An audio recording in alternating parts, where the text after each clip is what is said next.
수많은 분들이 그 영상을 찍고 그거를 여과 없이 올리게 되고 혹은 미디어에서도 여과 없이 그거를 자꾸 내보내다 보니까 간접 경험을 너무 쉽게 너무 많이 강하게 했을 가능성이 크거든요. 네. 그게 어떻게 보면 이제 집단 트라우마로 인한 PTSD의 유병률을 올릴 가능성이 있다는 거죠. 이게 어느 한 개인의 문제가 아니라 이 사회 전체 집단의 문제가 되기 때문에 어떻게 보면 굉장히 큰 사회 문제로까지 갈 수 있다는 거죠. 맞습니다.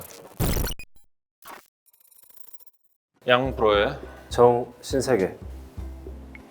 네, 안녕하세요. 정신건강의학과 전문의 양재진입니다. 강태들 안녕. 정신과 사양정입니다. 그때들 안녕.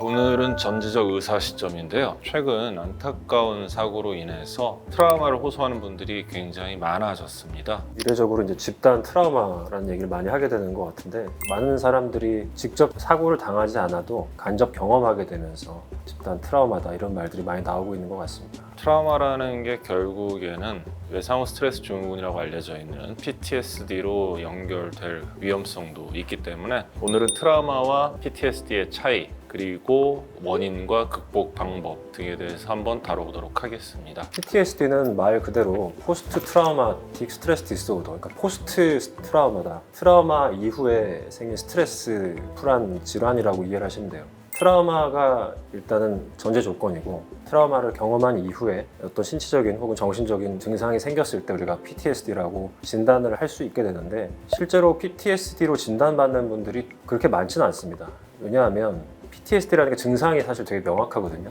리익스피리언스라고 해서 재경험을 하게 되거나 그 당시에 내가 경험했던 죽을 것 같은 그 상황을 계속해서 머릿속에서 재현을 하게 되는 거죠. 그 다음에 이제 어보이던스, 내가 사고를 당했던 그 장소와 유사한 혹은 그 장소를 회피하게 되는 회피 증상이 따라오게 되고요. 그 다음에 하이퍼 어라우절이라고 해서 그때 이제 극도로 경각심을 갖게 되기 때문에 내가 이제 죽을 수도 있겠다라는 어떤 그 극도의 경각심을 느끼는 상태가 아주 사소한 자극에서도 계속 재현이 되는 거죠. 과각성 상태로 있게 됩니다. 근데 이 세 가지 증상을 다 같이 보이고 기간도 1개월 이상 이제 이 증상이 지속되고 있으면서 사회적인 직업적인 기능 장애가 있을 때 우리가 PTSD라고 진단을 할 수가 있게 되는데, 대부분의 사람들이 트라우마를 경험하거나 트라우마 유사한 서브 트라우마를 경험한 이후에 이 세 가지 증상을 보이는 분들이 많지는 않으세요. 그래서 실제로 임상에서는 그런 분들을 어드저스트먼트 디스오더, 적응장애라고 진단을 하는 경우가 훨씬 더 많고요. 그리고 실제로 PTSD와 유사한 증상이 있다고 하더라도 그 기간이 한 달을 넘기는 분들은 많지 않아서 한 달이 채 안 될 때 또 어큐트 스트레스 디스오더라고 또 다른 진단을 붙이는 경우가 훨씬 많은 것 같습니다. 다시 말씀드리자면 트라우마라는 거는 어떻게 보면 원인일 수 있고요. 그 결과물로 PTSD 혹은 좀 전에 양정 원장이 얘기한 어저스먼트 디스오더나 어큐 스트레스 리액션 뭐 이런 것들이 아마 나타날 수 있을 거예요. 나 트라우마 생겼어 라는 거를 농담처럼 많이들 얘기를 하시는데, 트라우마가 그렇게 가벼운 의미는 아니고요. 트라우마라는 거는 굉장히 신체적이나 정신적으로 위험한 상황 속에서 내가 느끼게 되는 여러 가지 감정적 그 반응입니다. 주로 많이 느끼는 게 불안,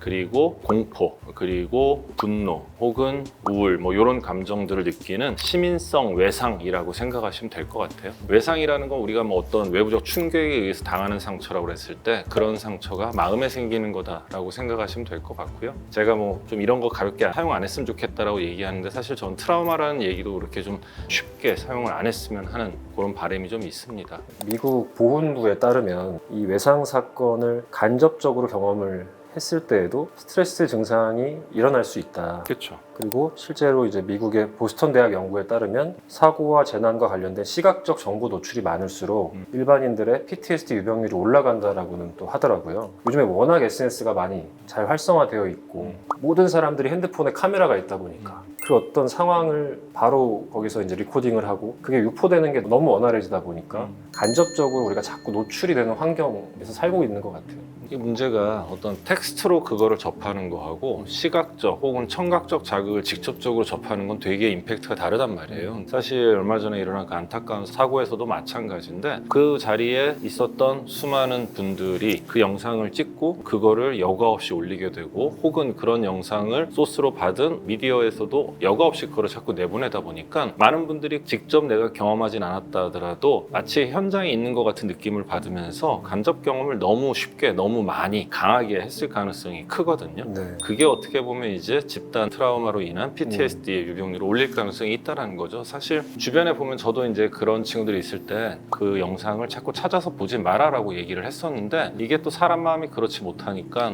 SNS 보다가 이게 뭐야 어떻게 하고는 또 그 관련된 영상을 계속 찾게 되고 더 문제는 알고리즘에 의해서 그걸 몇 번 본 사람한테는 계속 그와 연관된 영상만 떠오른단 말이에요. 그러면 앉은 자리에서 그냥 뭐 1시간, 2시간 동안 계속 그 영상을 반복적으로 보게 되고 그게 그 사람에겐 분명히 심리성 외상, 트라우마를 일으킬 가능성이 있고 그게 결국에는 PTSD까지 갈 가능성이 있다라는 건데 이게 어느 한 개인의 문제가 아니라 이 사회 전체 집단의 문제가 되기 때문에 어떻게 보면 굉장히 큰 사회 문제로까지 갈 수 있다라는 거죠. 맞습니다. 실제로 임상에서도 공황장애나 아니면 뭐 기타 불안장애로 치료를 받으시는 분들이 증상이 나빠지신 분들이 꽤 많아요. 네, 뭐 이런 일이 있을 때마다 많이 얘기가 나오는 건데 공적인 목적의 제보와 뭔가 어그로를 끌기 위해 자극적인 걸 계속 유포하는 거는 엄연히 다르다고 생각을 하거든요. 맞아요. 대부분은 후자였단 말이에요. 그런 것들이 어떻게 보면은 많은 분들에게 트라우마를 안겨주고 그 후에 다른 질병으로 갈 위험성까지도 줄 수 있다라는 거. 저도 처음에 보고 많이 놀랐거든요. 설마 이게 진짜 일어난 일이야 할 정도로. 네. 근데 그런 충격을 받고 굉장히 힘들었던 분들 일부러 찾아보지 않으셨으면 좋겠어요. 마음속으로 안타까운 죽음에 대해서 애도하는 건 반드시 필요하고 이거에 대한 여러 가지 후속 조치들은 필요하지만 일부러 내가 그거를 자꾸 찾아보면서 내 안에 트라우마를 키울 필요는 없다라는 말씀을 드리고 싶네요.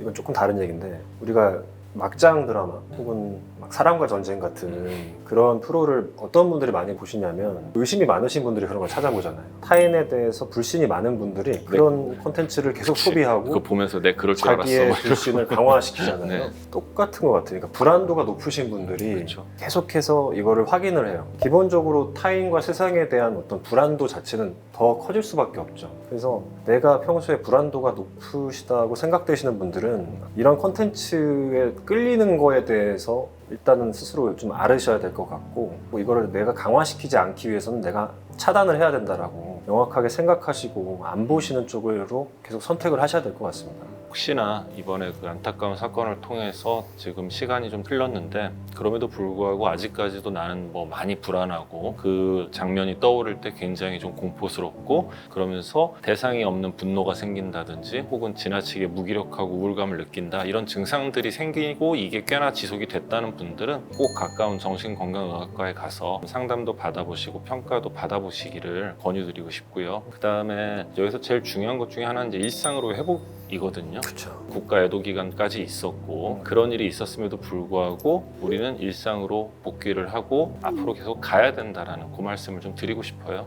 나 혼자 하기 너무 힘들다 하면 꼭 전문가의 도움을 받으시더라도 그쪽으로 방향을 좀 트시는 게 필요할 것 같습니다. 트라우마는 뇌에 각인이 되는 건데 그 각인이 되는 이유는 내 생존을 위해서 각인이 되는 거예요. 그래서 우리가 독버섯을 안 먹을 수 있는 거고 뱀을 보면 피할 수 있게 되는 거고 그런 거거든요. 근데 이제 우리가 트라우마를 극복하는 거는 비슷한 상황에서 좋은 경험을 하는 걸로 새로운 기억을 덧입힘으로써 극복을 해나가는 건데 일상으로의 회복을 빨리 하셔가지고 조금씩 또 좋은 경험들, 좋은 추억들을 만드시면서 새로운 기억들로 트라우마를 극복해 나가실 수 있기를 바라겠습니다. 그 사고로 유명을 달리하신 분들한테 깊은 애도의 마음을 전하고 싶고요. 현장에 있었던 분들 그리고 갑작스러운 사고로 너무너무 사랑스러운 아이들을 잃은 부모님들 혹은 친구를 잃은 사람들 그런 분들이 애도 반응 반드시 올 거고요. 이 애도 반응이 좀 더 길어지거나 심해지게 되면은 우울증으로 갈 가능성이 큽니다. 그래서 나는 괜찮은 것 같아 라는 생각이 들더라도 꼭 가서 평가는 꼭 받아보시고요. 이렇게 힘든 일을 겪었는데 생각보다 너무 멀쩡하고 너무 괜찮다는 것 또한 정신과적으로 문제가 있는 거거든요. 일상으로 회복 중요한데 그 전에 본인에 대한 평가는 꼭 좀 받아보시기를 바랍니다.